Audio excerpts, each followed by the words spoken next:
श्री गणेशाय नमः। श्री सीतारामाभ्यां नमः। श्री हनुमते नमः। श्री उमापते नमः। श्री गुरुवे नमः। सब संतन की जय जय। जय जय सीताराम। राधे श्याम। दशम स्कंध 20वां अध्याय वर्षा और शरद ऋतु का वर्णन।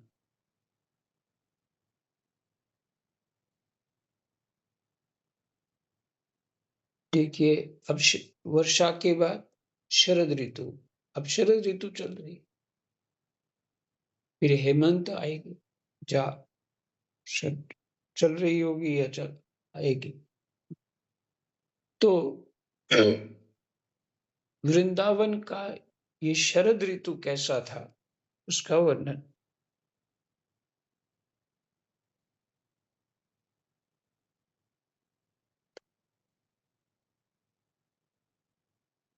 जो महात्मा लोग या साधक कहना चाहिए, साधक लोग ग्रस्ती भी होते हैं, उसमें विरक्त भी होते हैं, ग्रस्त भी होते हैं, दोनों समान रूप से हैं। और वो साधना करते हैं कि गुरुओं से जो नियम लेके तो वृंदावन का ध्यान करते हैं। फिर अलग अलग तरह की उनकी एक उपासनाएं होती, उसमें अपने को दृढ़ भाव कर लेते हैं। गुरु लोग उनको स्वरूप देते हैं कि तुम किस स्वरूप में हो, गोपी रूप में हो कि गोप रूप में हो, जो भी उनको सेवा प्राप्त होती है।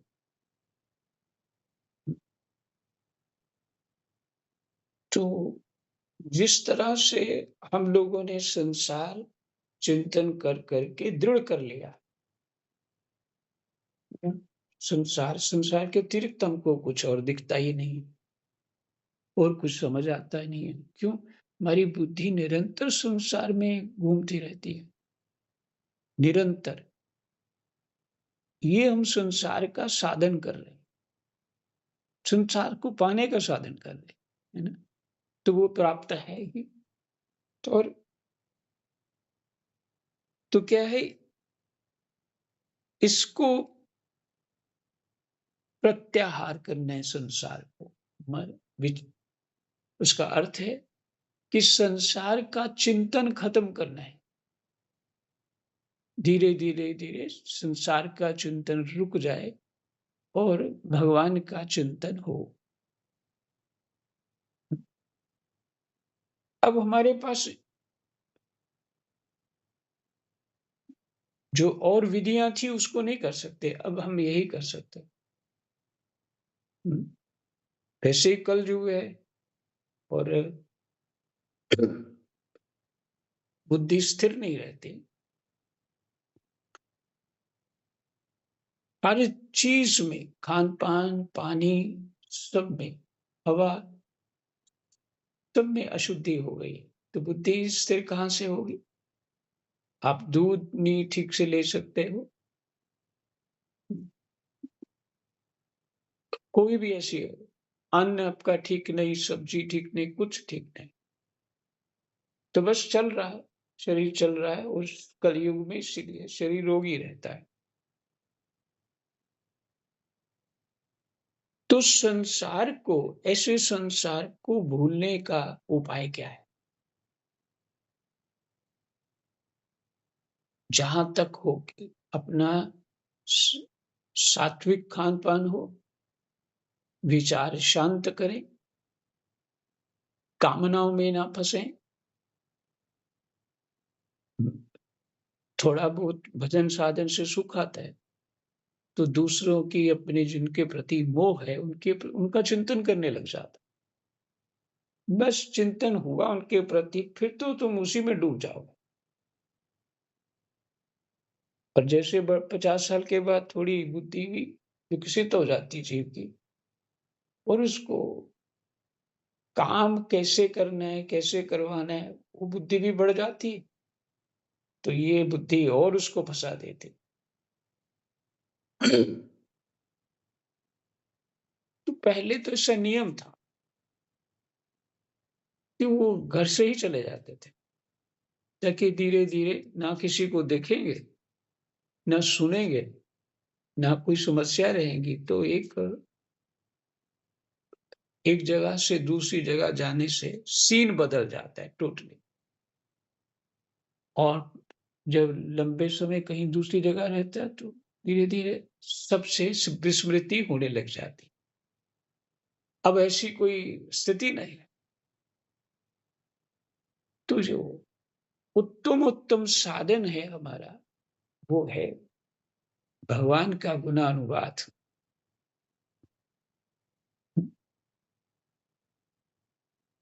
भगवान की कथा एक साधारण शब्द है, उसको हमने और उसके भाव को और उसके अर्थ को विकृत कर दिया अपने चित्त में। वो अर्थ उसका विकृत नहीं है, लेकिन अपने चित्त में विकृत कर दिया। क्या राम कथा गाई हुई है, कुछ ढंग की बात करो, ऐसे बोलने लग जाते। ये कथा सुन-सुन के कुछ नहीं होना, तो कोई नया साधन बताएँगे। नहीं, हमारे चित्त को संसार से विश्राम करने के लिए कथा अनिवार्य। और मैं अब आपको बड़े विचित्र बात सुना रहा हूँ। मेरे चित्त में कभी कोई कहता महाराज जी कथा किया करो। जब मैं 30 साल का था, तो मेरे को इतना बुरा लगता है, कथा कोई भजन है? कथा तो भजन ही है कि जप करो और परमात्मा में चित्त लगा दो। जप करो, परमात्मा में चित्त लगा दो, तद्रूप हो जाओ, हो गया। कथा कहते रहना, ये कौन-सी बात है? पर कथा भगवान के गुणानुवाद को सुना हो, समझा हो, तभी तो भगवान के गुणानुवाद की महिमा समझ में आएगी ना। सुना ही ना हो, हुँ, संस जो जगत जगत का विकृति है, संसार की जो सुख-दुःख है, उसी को बुद्धि में बैठा के रखा है, मोह ममता को, ये सबको। ये अपना मेरा ऐसा कर जाऊँ, मरते-मरते भी ये कर जाऊँ, ये कर जाऊँ, बस। भई वो उसने जिस जीव जो तुम्हारे साथ जुड़े हैं, उसने अपना प्रारब्ध लेना है। हमारी कामना से कुछ नहीं होने वाला है। हर जीव का प्रारब्ध है। अगर प्रारब्ध बदल देते, तो फिर वो जनक महाराज बदल देते सीता जी का। उनके पास क्या नहीं था? जो सुखदेव जी को भी ज्ञान दे सकते हैं, उनके पास क्या नहीं था? पता है ये सहन करना है। वशिष्ठ जी के पास क्या नहीं था? उन ऋषियों के पास जो उनके पास रहते थे। उनके पास कौन-सा ज्ञान नहीं था कि जी राम जी को वनवास होगा, सीता जी की ये स्थिति होगी, अंत कैसे होगा, सब कुछ ज्ञान था। और ये भी ज्ञान था, ये भगवान आए हुए हैं और लीला कर रहे हैं। लेकिन हम ही जो हैं अधिक बुद्धिमान जो हैं, इसको यही कहना चाहिए। अधिक बुद्धिमान क्या सोचता है? नहीं हम ये उपाय कर लेंगे, वो उपाय कर लेंगे, ऐसा कर लेंगे, वैसा कर लेंगे, फिर तांत्रिक-वांत्रिक पकड़ लेते हैं, कुछ और पकड़ लेते हैं। इस तरह से अपनी बुद्धि को दिलासा देते कि ये काम हो जाए, जिसके प्रति ममता है। तो परिणाम क्या होगा? होगा कुछ नहीं और कहो यही कहोगे कोई कुछ जानता ही नहीं है, मेरा काम तो नहीं हुआ, कोई होना ही नहीं है। ज ये सुख-दुःख प्रारब्ध जो है ना, ये भगवान के दोनों हाथ हैं, ये दोनों हाथ हैं। जिस तरह से गोद में बैठा रखा है भगवान ने हमको, और सुख दुख दोनों हाथ है। और यही उन सुख दुख से भगवान जीव को दुलार कर रहे हैं। और तुम भगवान का एक ही हाथ चाहते हो, दूसरा नहीं। तुम का अर्थ है मैं भी, सभी लोग एक ही हाथ चाहते हैं, दूसरा नहीं। यदि दूसरा नहीं होगा तो सुख हमें पशु बना देगा।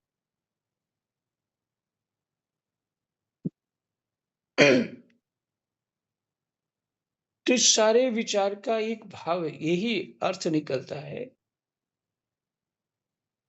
कि अर्जुन, तू सुख दुख को सहन कर, क्योंकि सुख दुख तेरी मनोकामना ने बनाया, तुम्हारी अपनी इच्छा ने बनाया।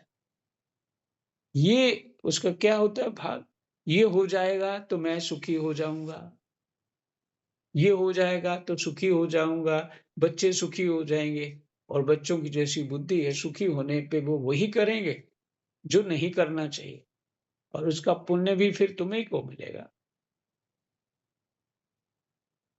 उसके कर्म का फल भी तो उसी को मिलेगा, जिसने वो पौधा लगाया है उसी को मिलेगा। इसलिए गहराई समझना नहीं है, और सुख दुख में फंसे रहना, और अपनी कामनाओं में फंसे रहना, संसार को दृढ़ करते रहना, संसार को परमात्मा का स्थान नहीं बनाते। परमात्मा स्वरूप हम देखना ही नहीं चाहते, कामना ही नहीं छोड़ रही हमको, ममताएं नहीं छोड़ रही हमको।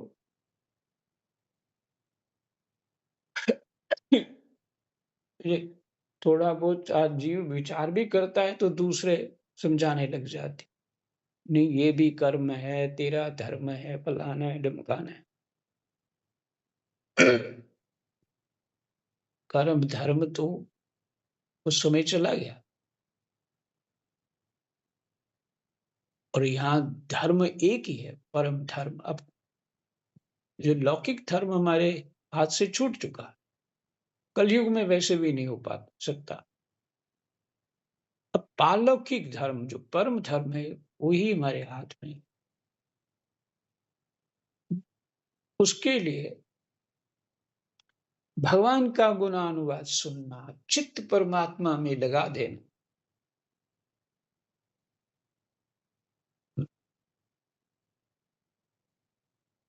इतना गहरा चित्त लगा देना, जिसे दशरथ जी ने राम जी के लिए लगा दिया, ऐसा परमात्मा में चित्त लगाना।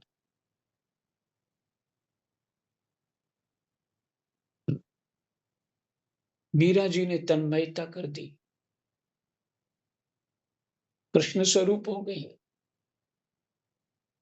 और चित्त परमात्मा में लगा। जब जीव को वैराग्य होता है ना, तो उसको लगता है कि मैं आकाश में उड़ रहा हूं, प्रसन्नता हो जाती। तो अगर हम दुखी हैं तो निश्चित हम संसार रूपी कुएं में गोते खा रहे हैं, और बुद्धिमान बने बैठे, अपने आप को ज्ञानी मान रहे हैं, समझदार मान रहे हैं, तो फिर गोते क्यों खा रहे हैं?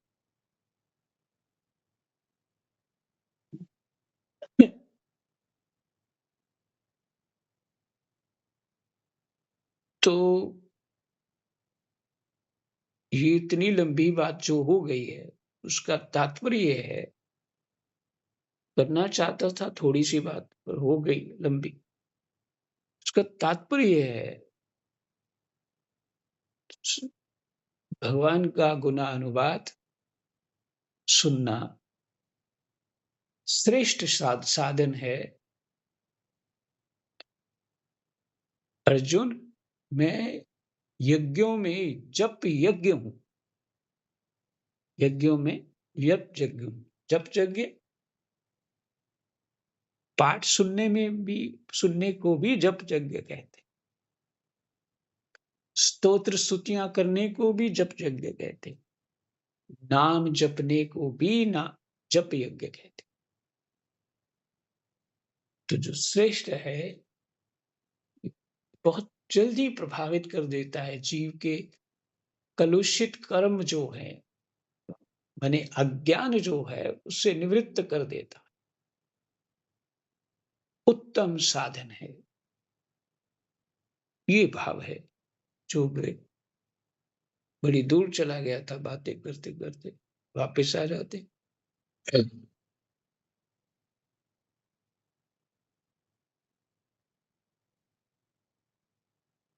कृष्णाय वासुदेवाय हरये परमात्मने प्रणतः क्लेशनाशाय गोविन्दाय नमः।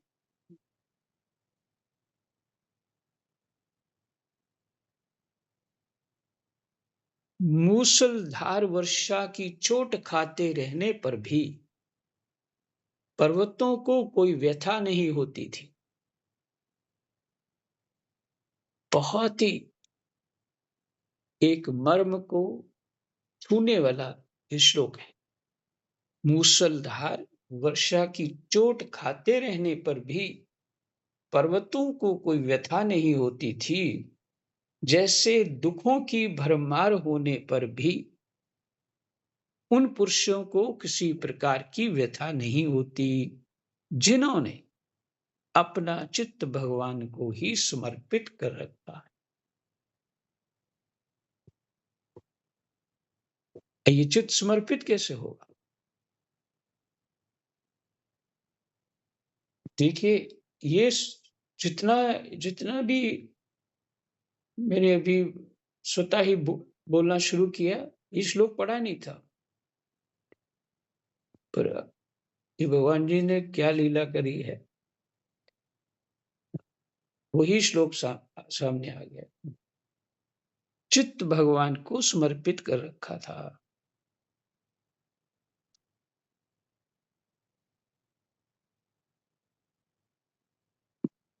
तो ये चित्त समर्पित किनका होता? जो लौकिक धर्म वैदिक आज्ञा के अनुसार लौकिक धर्म करते हैं, उनको वैराग्य होता है।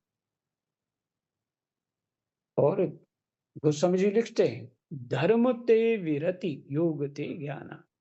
धर्म से ही वैराग्य होता है। तो वैराग्य नहीं है, इसका अर्थ है कि धर्म का ठीक से पालन नहीं, कोई संकोच की बात नहीं। धर्म का ठीक से अगर वैराग्य नहीं है, तो धर्म का ठीक से पालन नहीं। धर्म ते विरति योग ते ज्ञान। अरे वैराग्य होगा, चित्त शांत होगा, तो क्या होगा? योग के योग्य हो जाओगे। योग ते ज्ञान। योग क्या है? बुद्धि का रुकना, चित्त वृत्ति निरोध। और जो जीव साधना ज्ञान परक करते हैं, वो चित्त का निरोध करते हैं, हठ योग करते हैं, चित्त का निरोध करते हैं। और भक्त लोग उसी चित्त को परमात्मा में लगा देते हैं। उसी चित्त को परमात्मा में लगा देते हैं। इसलिए भक्ति गोस्वामी जी लिखते हैं कि भक्ति श्रेष्ठ है। भक्ति श्रेष्ठ इसीलिए है कि जब चित्त हमारा शांत हुआ, किसी ने खिन्न कर दिया, तो फिर वो अपनी स्थिर रूप में आ जाएगा, पिछले संस्कार जागृत हो जाएंगे। और चित्त का ही परिवर्तन कर दिया तो चित्त का अभ्यास हो जाएगा। परमात्मा के गुणानुवाद में रम जाना उत्तम साधन है, इसलिए उत्तम साधन है।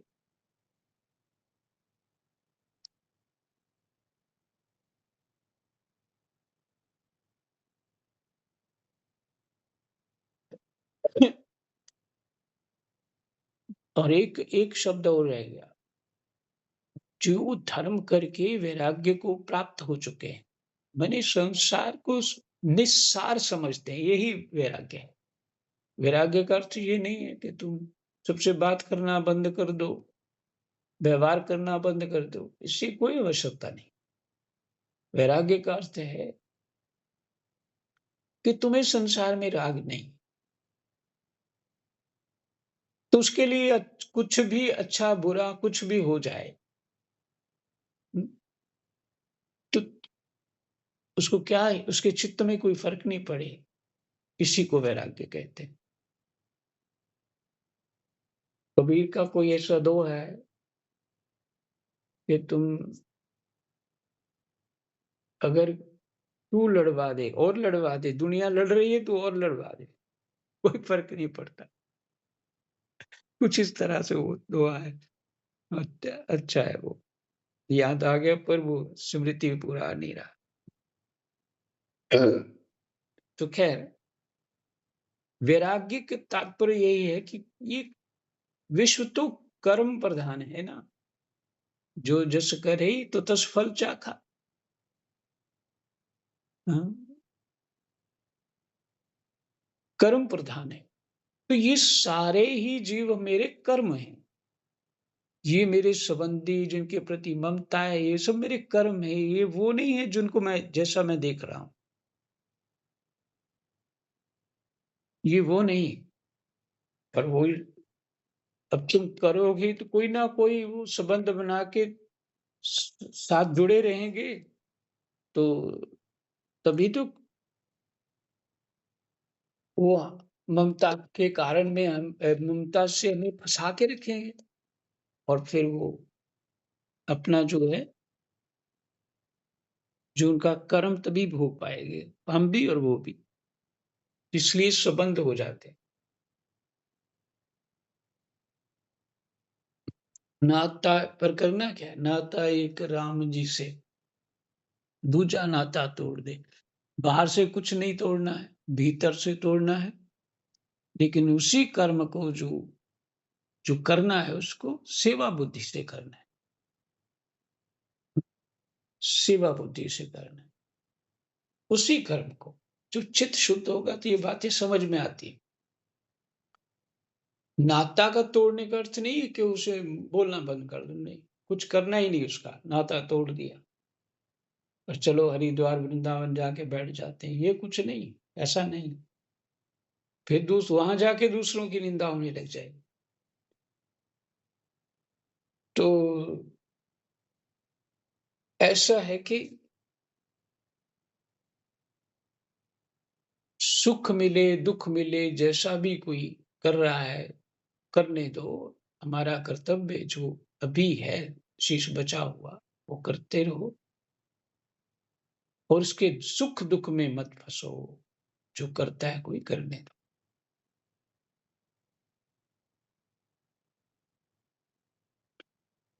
तो बहुत सुंदर श्लोक है ये 15वां। मूसलाधार वर्षा की चोट खाते रहने पर भी पर्वतों को कोई व्यथा नहीं होती थी। जैसे दुखों की भरमार होने पर भी उन पुरुषों को किसी प्रकार की व्यथा नहीं होती, जिन्होंने अपना चित्त परमात्मा को ही समर्पित कर रखा है।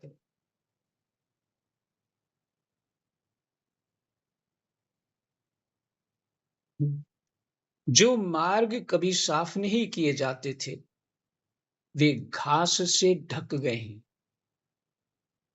और उनको पहचानना कठिन हो गया। जैसे जब द्विज जाति वेदों का अभ्यास नहीं करती,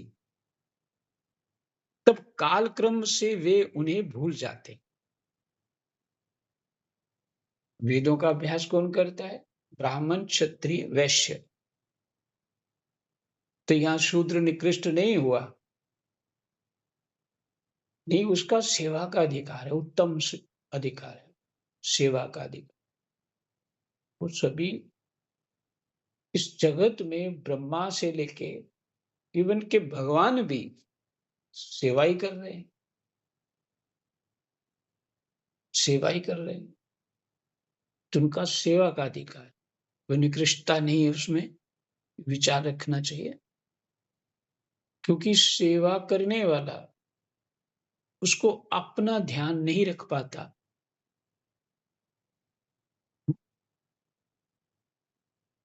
दूसरे का ध्यान रखेगा तो फिर अपना ध्यान कैसे रख पाएगा? नहीं, वो दूसरे के सेवा करेगा तो अपनी अपनी स्थिति तो उसको नहीं केयर कर पाएगा ना। से माँ ही घर में काम करती है तो वो अपना ध्यान कहाँ रख पाती? इसी तरह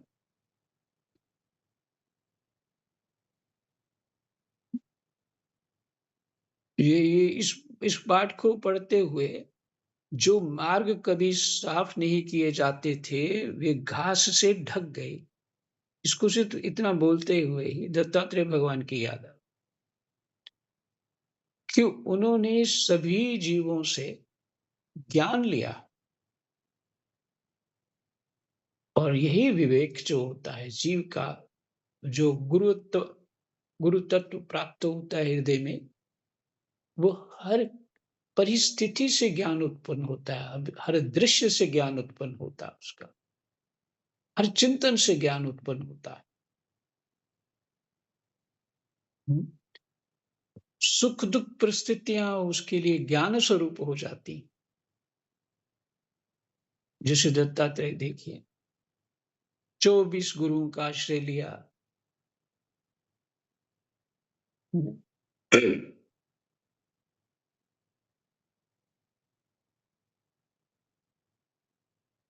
जो मार्ग कभी साफ नहीं किए जाते थे, वे घास से ढक गए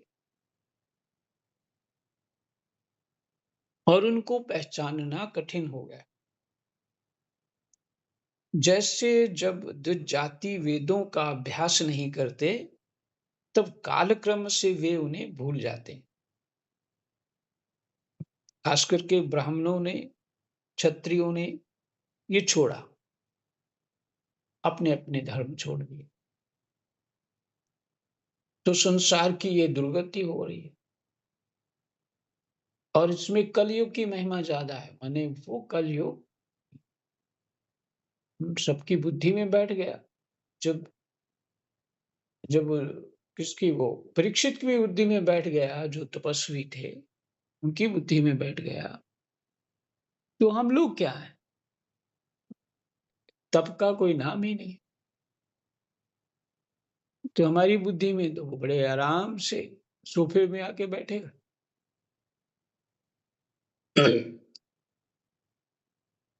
तो बुद्धि बदल जाती है। तो ये कलयुग का प्रभाव है, ये होना ही है।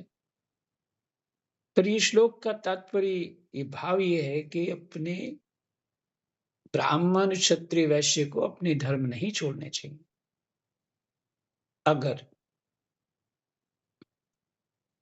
अपने को, माने संसार तो अपना ही है ना, इस दृष्टि से परमात्मा का स्वरूप है, तो उसको ठीक रखना हमारा कर्तव्य नहीं है क्या?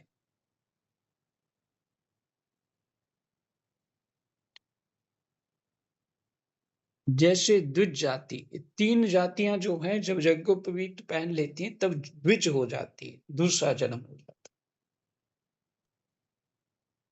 है। तब कालक्रम से वे उन्हें भूल जाते हैं, फिर भूल ही गए। हमारी विद्याएँ जो है पढ़ाई चेंज कर दी, ये जो आजकल पढ़ाई पढ़ाते हैं, हमारे जीवन में तो कहीं काम ही नहीं आती। तब कालक्रम से वे उन्हें भूल जाते हैं, यद्यपि बादल बड़े लोकोपकारी हैं, लोकोपकारी हैं, माने लोकोपकारी हैं। यद्यपि बादल बड़े लोकोपकारी हैं, फिर भी बिजलियाँ उनसे उनमें स्थिर नहीं रहती। बहुत सुंदर।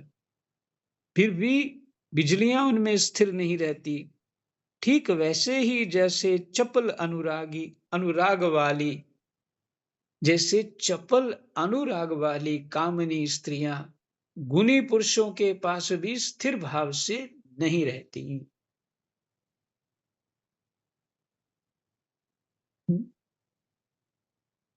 जैसे चपल अनुराग वाली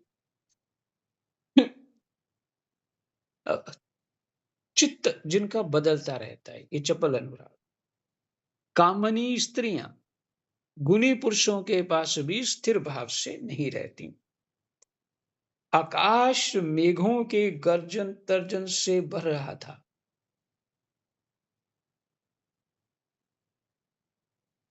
उसमें निर्गुण बिना डोरी के इंद्रधनुष की वैसी ही शोभा हुई।